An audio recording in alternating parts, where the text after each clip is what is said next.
How many would you like in your opening hand, sir? 3, 4? I mean, we could do 5, but you might get caught. Hello, good game. Welcome back, ghouls and goblins. I hope you're all having a magical day. Thank you so much for taking the time to support the channel. We are visiting the Goliath today, ladies and gentlemen. Mono green Stompy in the house, the latest and greatest version, which I'm using within like the top 40 Mythic, which is pretty darn cool.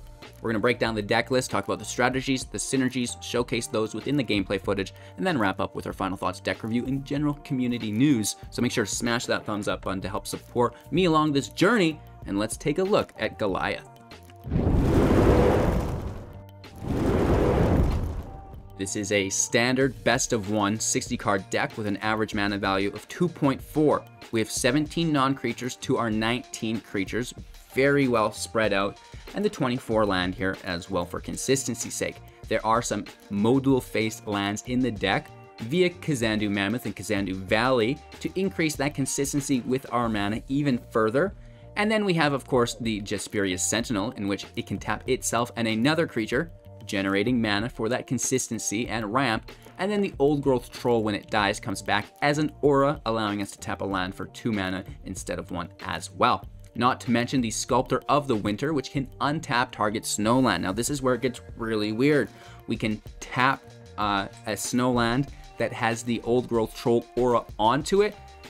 4 mana basically, right? It's 2 mana. As you tap it, you can untap it with the Sculptor and re-tap it for 4 mana, which is absolutely crazy. And we can utilize this mana on some big creatures.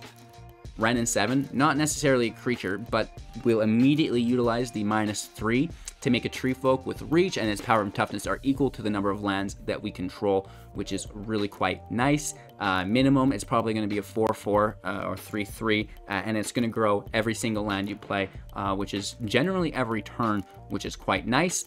We also have Esika's Chariot for 4 mana for 4 legendary artifact vehicle. Crew for 4. When it enters, create 2/2/2 cat creature tokens, and whenever it attacks, create a copy of a target token that you control, which is really cool. We can bring back the trolls as a 4/4 if we sacrifice the land. It comes in tapped, so we'll do that on our end or their end step. And then we can copy not only the troll token with the chariot, but also the Ren and 7 tree folk token with the chariot, which is very, very good. The last token we could copy in the deck would be the 2/2 Rangers class Wolf, or the cat token, which is also a 2/2 from the chariot. Talking about the utilization of our mana still, dumping it into the Rangers class. For 2, we can put a +1/+1 counter on a creature when it attacks. Generally, this will be the troll with trample. We can also dump in an additional 4, which is pretty expensive considering you're not really getting anything from it that turn as an aggro deck. Looking at the top card of our library anytime and casting creature spells from the top of our library. This is really good if we suffer against a field wipe, a lot of single target removal, allowing us to keep applying pressure consistently throughout the match. Away from that, there's just some heaters in the deck. We have the Werewolf Pack Leader 3/3 Pack Tactics, attacking with 6 or greater to draw a card within our power, and then paying 4 to give it base power and toughness of 5/3 and trample, which is really, really good. That trample's nice and gives an additional reason to put that Rangers class +1/+1 token not only on the Old Growth Troll, but also on the Pack Leader. We have fight effects within Blizzard Brawl. It always seems to be in the opening hand times like 3. I don't get it. It's the curse of mono green. Curse, right? It's like these werewolves. Keep calling it a curse. You seem to be performing pretty well, considering you're mitigating this curse. Anyways, you know, 3 or more snow permanents in which the Sculptor of the Winter does count as, which is really nice to give it +1 and indestructible with that fight effect, which it always has. Then Inscription for 2, we can kick for 5. If we kick, we get to choose all of the abilities. If not, just choose 1. +1/+1 times 2 counters on a creature we control. Target player gains X life, where X is the greatest power among creatures that they control, or target creature you control fights target creature you don't control, so an additional fight effect. Really utilizing the kicker on this for 5, offsetting our opponent's advantage as an aggro deck, potentially. Putting those counters on the trample creature is really nice as well, and then, you know, just that fight effect is deadly. The troll, not the troll, sorry, the mammoth, I don't know why I said the troll, has landfall, +2/+2 whenever a land enters play. You know, it's a 5/5 that can swing in, which is really, actually pretty good. especially as it doubles down as that land consistency. We have 3 copies of the Faceless Haven here as well, which is really nice. You can just smash in with that fairly consistently. And, you know, the Ren 7, other than the Tree Folk token, isn't doing much, right? You can +1.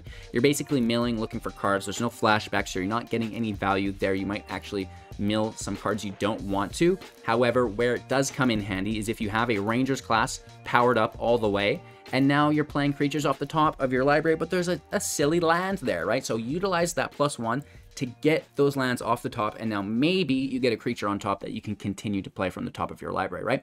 We can also -8 to return all permanent cards from our graveyard to our hand, and then we have no maximum hand size. You know, I doubt you get this, but in today's meta, who knows, right? So that is the deck. We've talked about all of the cards, their uses alone and together, which should be pretty straightforward. This deck hasn't changed really at all in a while. We're just kind of fine-tuning the copies of our spells. We tried out Snakeskin Veil, didn't like it. Not every deck has removal, and what I found to be more consistent is just laying in the heat, right? Just attack, attack, attack, remove their stuffs, and you know, if they have removal, who cares? I'm just going to keep replaying other copies from our Rangers class, right? So fairly consistent, I feel. We're doing well within the top 100 Mythic, anywhere from like 100 to 40 with this deck, which is pretty cool. And yeah, so that's that. I hope you guys have a better idea how to better operate this deck. Make sure to like the channel or the video. I can't even speak. To help support, you know, subscribe as well. Why not join our community Discord, stuff like that. And most importantly, just enjoy. Have a magical day. Now let's stomp some noobs with this mono green deck. Going first, 3 lands, nice, no 1-drop, but you know, the curse of mono green, and I don't even know if you call it a curse. I'm pretty sure it's a blessing. This whole werewolf curse thing is kind of confusing because it's just so good, and it's always in the opening hand, which is Insano in the Braino. I don't want to have it immediately exiled with a hole though, so I'm going to go in with the Rangers class, and that way if they do hole the token, we still have the class as residual value. And that's going to be good. The first strike is annoying if they have a Luminarch to push it up, or an Intrepid to push everyone up.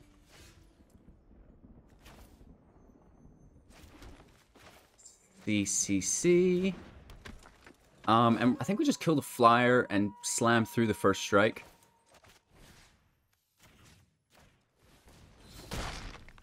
Flyer can always hit.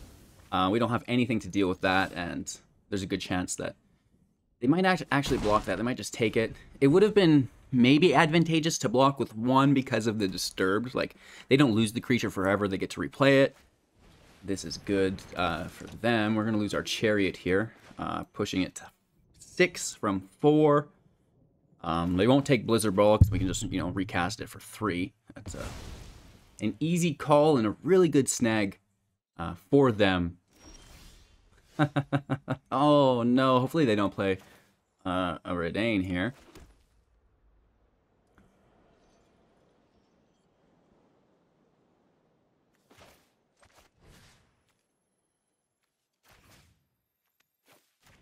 Let's kill the binder.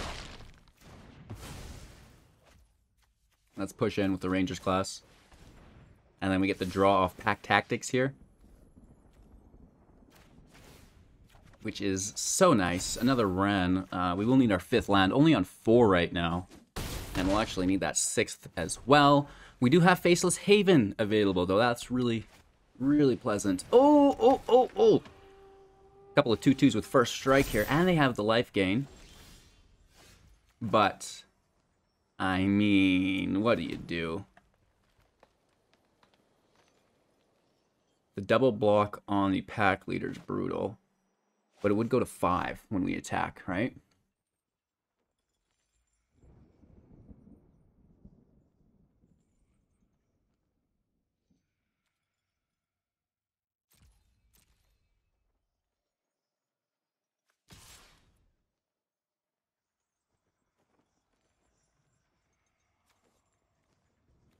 Yeah. We don't want to offer up the wolf for free. We don't go with Trample unless they block Sillily-like. I'd rather just play Ren and 7, and we can trample next turn. They do need to remove this pack leader, though. A Brutal Cathar. Something like this. We're at 5. We could push to 8, down to 2, but let's just take it. Ren and 7 out, -3 for the Tree Folk token. It's a 5/5 with reach. With reach. So it can survive. Oh! Okay, that's good. That is good, ladies and gentlemen. The first strike slays us. Do they attack Ren? No blocks. They are tapped up to 11 with 2 blockers. We have the ability to hit them for 6, 7.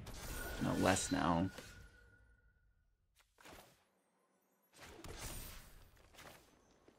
Chariot out, and we can start copying these 6/6s.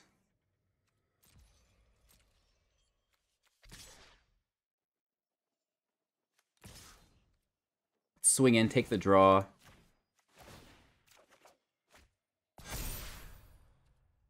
It's something. We have to deal with that intrepid adversary. I feel like when you're against it, it's an adversary. When you're with it, it's an adversary. What is he saying? Oh, first strike in the house. This comes in as that 2/1 with flying, which is pretty good. They want to kill it, which is understandable.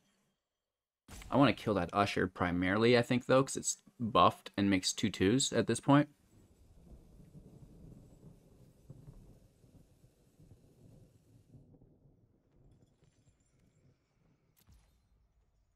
And it doesn't get replayed from the grave, right?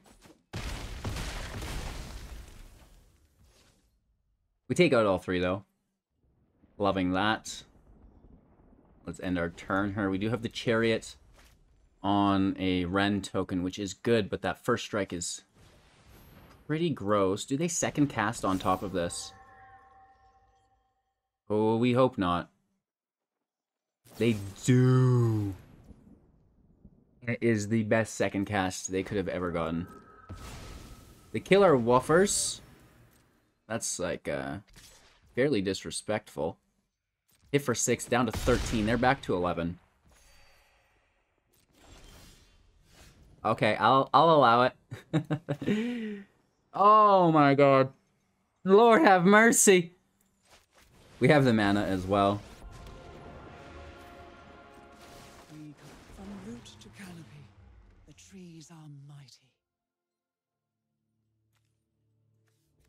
I'm gonna crew the cats, leave the 6/6 to block.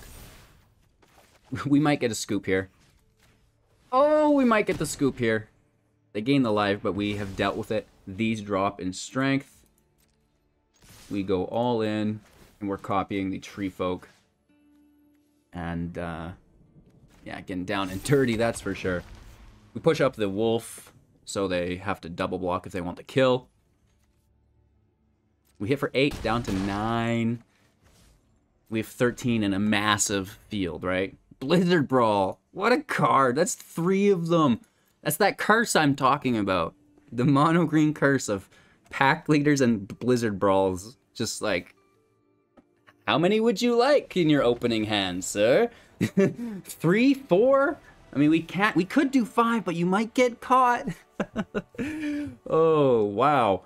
So we looked like we were on the ropes there. Our opponent definitely was about to bash us down. Top deck, one of the best cards in the deck, and it's our 3rd one too, so I feel a little ashamed. I'm gonna be honest. Blizzard Brawl is so dirty. On the draw, Godzilla's playing Temur Treasures, or at least they were when I was playing them last in Diamonds. They're back though. They are in Mythic, top 400. Playing, at the very least, Treasures. The Cursed card is in hand again. You can't get rid of it. What a What a terrible curse. You guys know what I mean. If you've ever played mono green or played against it, it's like, why oh why? I don't want to lose the leader to a damage-based spell, like if they're doing 2 damage or something.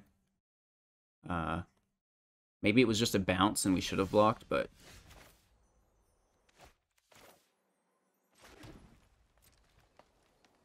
Let's just swing in first before anything.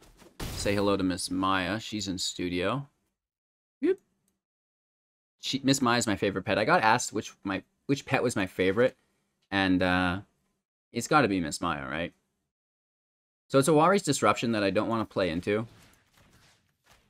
So if they bounce the pack leader with a Fading Hope, we can replay it.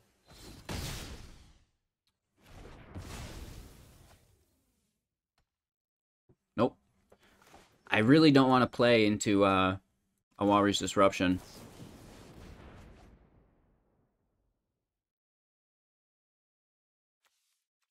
And a Prismari command is one of the reasons why we didn't want to block the Magda Outlaw. Pretty gross. This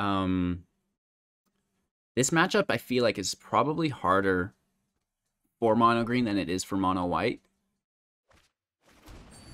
They are playing Temur because we have green cards discarded here. Sitting at 5 mana, playing to 6. You know, that's Dragon Town. So we need to keep these brawls for the dragon, which is still really sad. And then hopefully just bash in with these old growths. Yikes. That's a good card. That is a good card. And we can't pay the ward.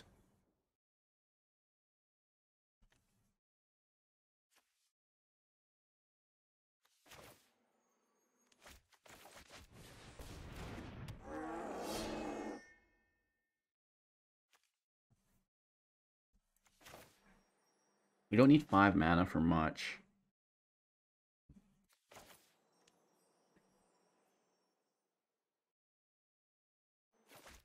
Unless it's for the ward, right? Ward 4. That gives us 5, which allows us to do the Blizzard Brawl. Is Dragon Town nice? If you're a fan of dragons. If you're a tourist, I don't know how pleasant it is. It's a pretty elitist town, you know what I mean? Okay, so that sucks. That makes things harder. I mean, we still get away with it, and it's actually even tapped now, so that's fine. Relative term. Sentinel out, whatever.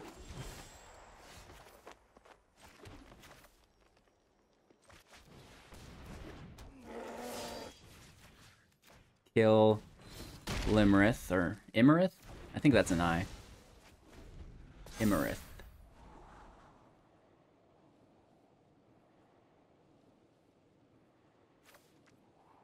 The Scry is good because they all go to the bottom. 3 lands and now they brick.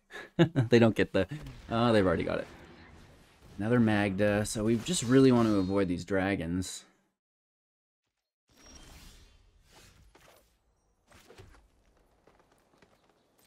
Hit for 4 first. Down to 13.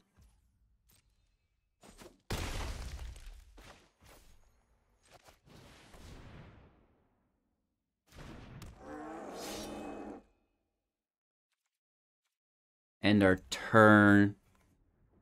Make that third 4/4 on their end step, right? This is at any time. It's not just sorcery speed. So we're good. But this could be bad. This could be a terrible time. It's a land. That's good. And a Rangers class. You know, that's actually pretty good. Playing creatures off the top. The +1s are nice as well. 1, 2, 3, 4, 5, 6 mana potentially. So Rangers classes is no problem.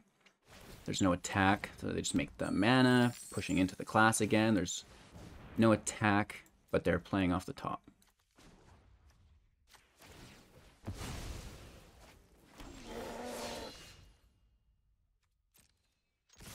This is 12 damage. Down to 1 if they don't block. They do. That's pretty nice.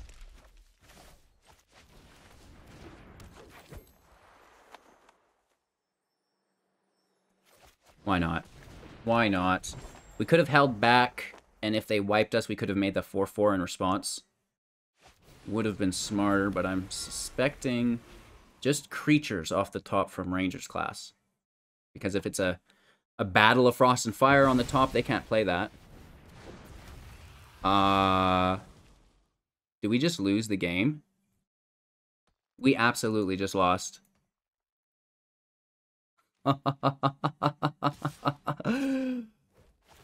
What the heck, man? What a top deck.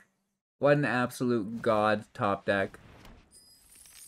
They have 5 available mana here. Get clown, streamer. That's actually pretty cool, man. That's really lucky of them. Really, really lucky to get a flyer with haste that they could push up with the massive amount of mana that the Goldspan Dragon generated. The heart of the cards is with them, ladies and gentlemen. Rank 66. You love to see it. We're missing one, but I'm sure if we keep playing like this, we'll find it. Going first with a fairly nice hand. Sentinel out. Turn 2, we play a land. Sentinel out. Tap it for a second land. So we might want a Mammoth on turn 2 here. Save the Haven for 3. And that way we can Chariot on time. Correct? Yeah. Especially since we drew another.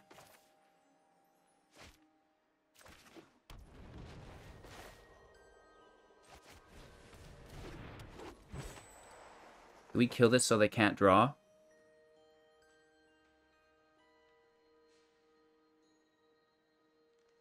No, because we won't get indestructible and they can kill it.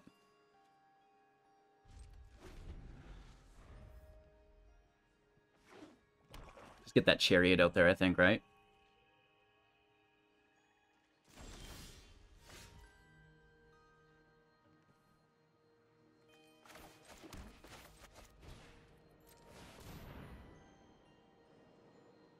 Tapping our Sentinels for mana. Turn 3 Chariot. What's up? What's up? Only 2 Snowlands. So Blizzard Brawl's still not doing what we want it to. That's a common misplay some people make. They're just so used to firing this Blizzard Brawl out because it's always in the opening hand that sometimes they forget to wait for those 3 snow permanents. Which is nice that we have the Sculptor of Winter, as it can double as 1. Which is fun. So they are ramping, and we need to avoid a Meat Hook this turn, right? They have 5 available. If it's a Meat Hook, I'm going to cry.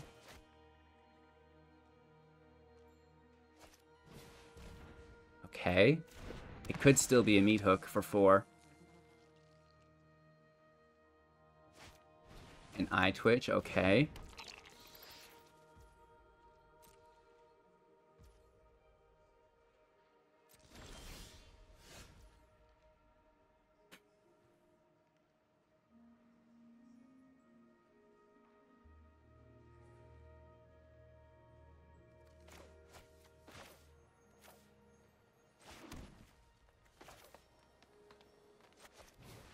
Pack leader out.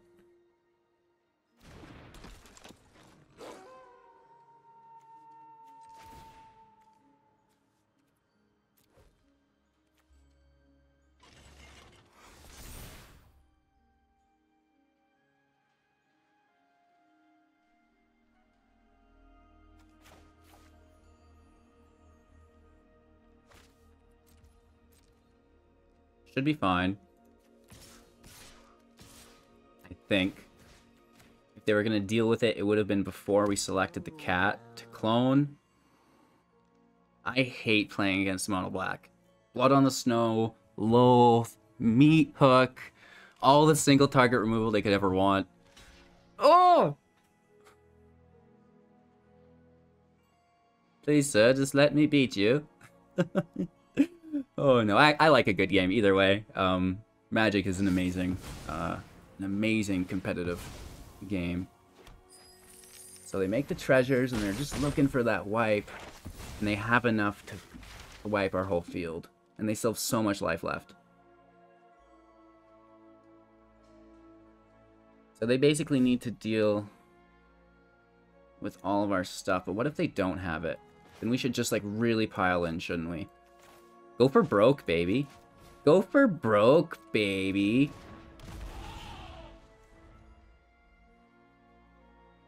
We don't have enough land for the Haven regardless, right? So we're doing that much. If they blood us, and they are going to, you make them have it, right? Force them to have it.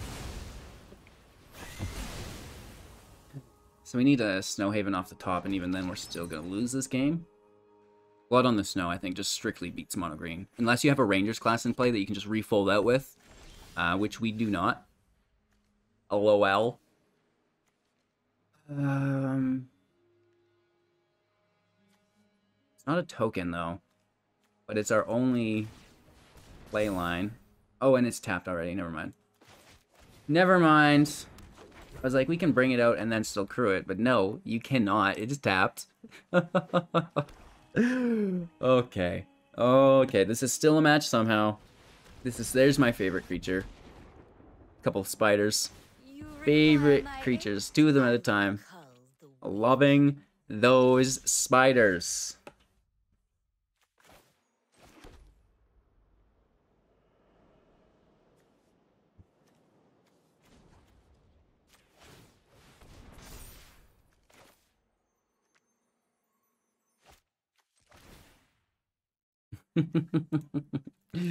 Why? I don't know. I have no reasoning for this. At this point, I'm just so sad. I'm just so sad, you guys. No! Maybe we can copy one of their tokens with it. You know what I mean? LOL. Oops, no. Maybe we can copy one of their tokens with it. Oh, this match is so over. I love the fact that they double blocked just because they want to make tokens and not have Loath die next turn. Respectable.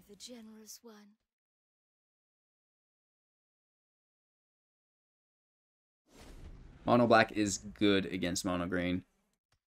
Good. And now we're right back where we left ourselves. This is still a match somehow.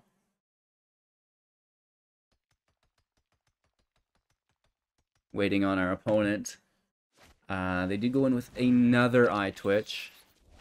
That's like the curse of mono black, is they just have like all the twitches, the gas, and the deadly disputes.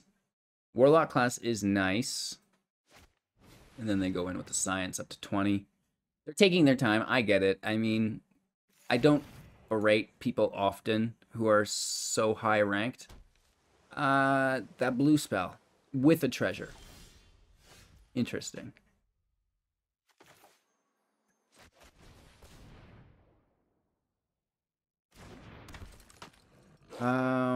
There's nothing we can do here. Pass our turn.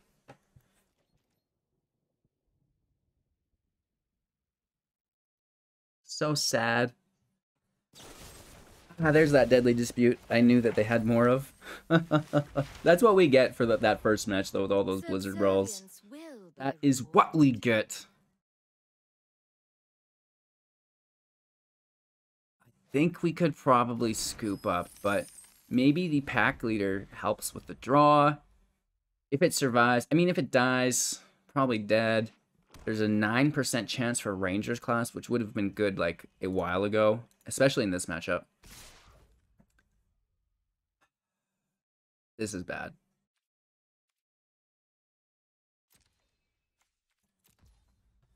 They're going to destroy the field, so they're taking the damage while they get it. But we can't call their bluff, because then they could just save it. However, there it is. My favorite card, the Meat Hook. You'll see here why Mono Black is so good against Mono Green. The life gain, it's all the removal, it's all of the chump blockers. So dirty. So if you guys are a mono green player, I would love to know how you're able to consistently beat a mono black deck with all of the removal. Just curious what you guys say, right? I'm trying to become a better player. I think that the answer really just lies within Rangers class and then refilling the field, right?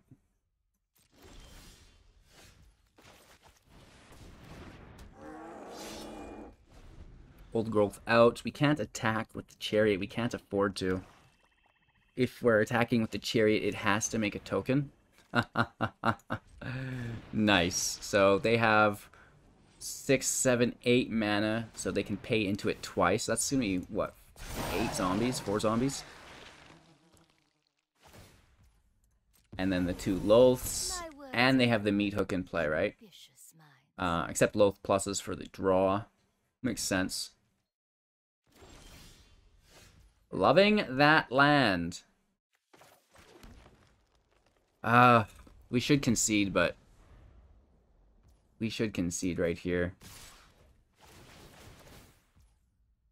Yeah, I think this is just game. Dang. Dang, no blocks. Good game. Right, we're not even blocking the menace creatures. We can't block the death touch creature. It's pointless to block the decay creatures. So we're just going to take it on the chin. Oh! Still top 100 though. Alright, a good sign that we've overstayed our welcome. We're reversing Godzilla again. Gross. So, dragons. Dragons, dragons, dragons. Mammoth in first. Snow covered into the class. And they're doing really well. They have a turn 1 Sentinel. If they play a turn 2 Magda here, we're in such trouble. We are in big trouble. Rangers class. Okay. Not too terrible. Could be worse. They played another Sentinel. Okay.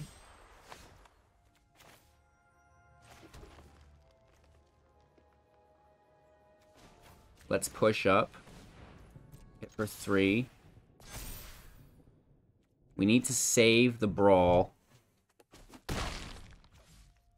for a dragon, right? Because we know exactly that they're going to those dragons. We got killed with, what was it, Goldspan and, not, is it called Terror?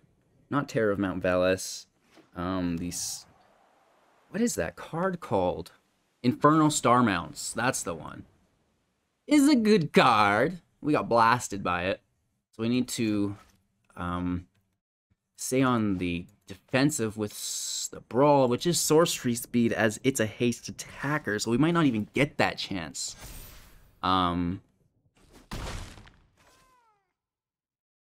need reach.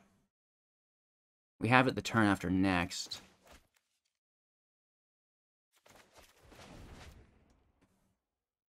Do they kill our 3/3? Dragonspire, okay.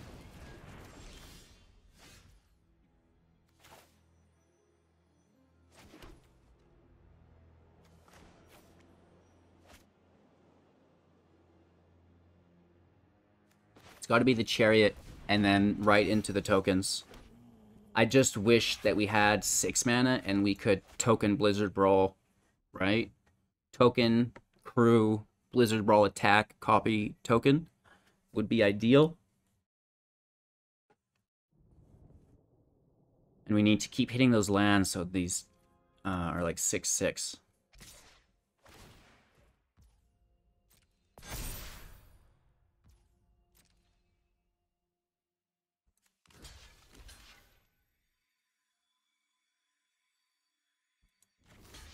I will take the chance to pull the interaction. If they have another Dragon's Flame to kill a 2/2, I will take that. Just get it out of your hand. Please, sir, get it out of your hand. Oh. Oh. Oh my god.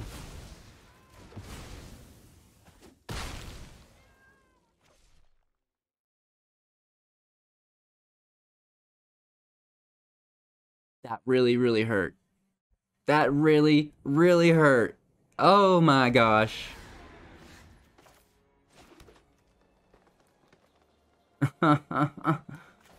I don't like it. I do not like it.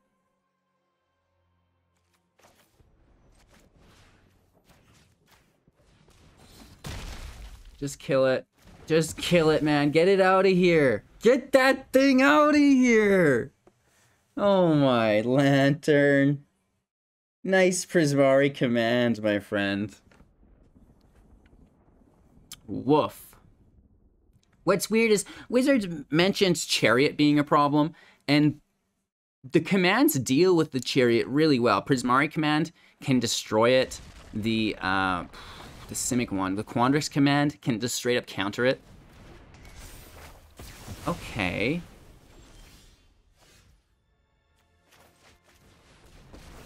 They may be top decking here. Let's see if we can make a move. The Scry is good. We're hitting for 9, maybe?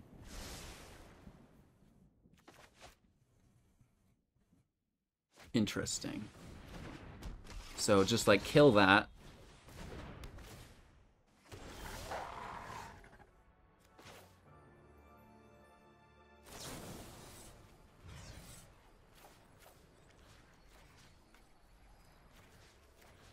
Right? Magda must go. No treasures for you.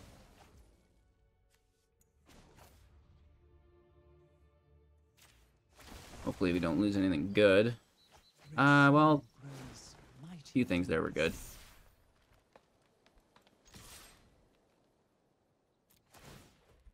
I will just race.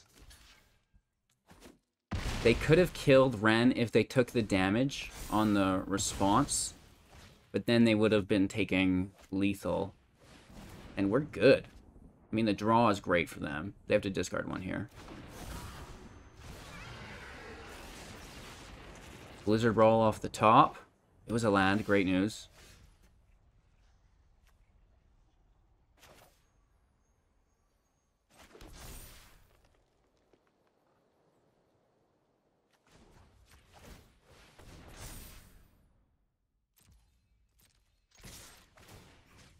Put it on the Haven. Really?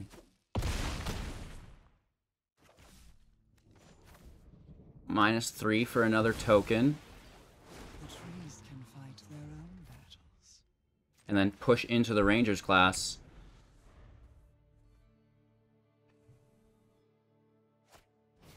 Oh, hello, Goldspan Dragon! Bye-bye! So that's one of the benefits to knowing what deck your opponent's playing, right? We knew these dragons were coming after us. We identified that they were big fatties in the air. And we're like, okay, well, let's get some big fatties with reach to counteract that. And they don't have the bounce effects that they need, Fading Hope or something, right?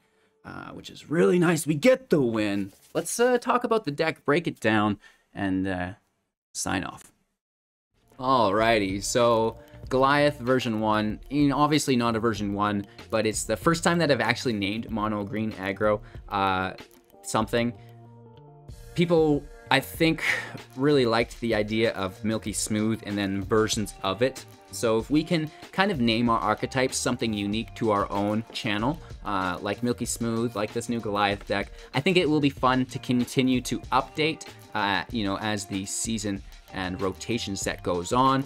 Obviously, we have Crimson Vow right around the corner on November 11th, looking for some cool, spicy upgrades. Like, oh my, there's really good upgrades for mono green. This deck is not going to look like this in a little bit. I can tell you that the Werewolf Pack Leader and Rangers class will be staying, though. Other than that, it's really up in the air. There's like a couple different directions that we can take it in the future, which is really cool.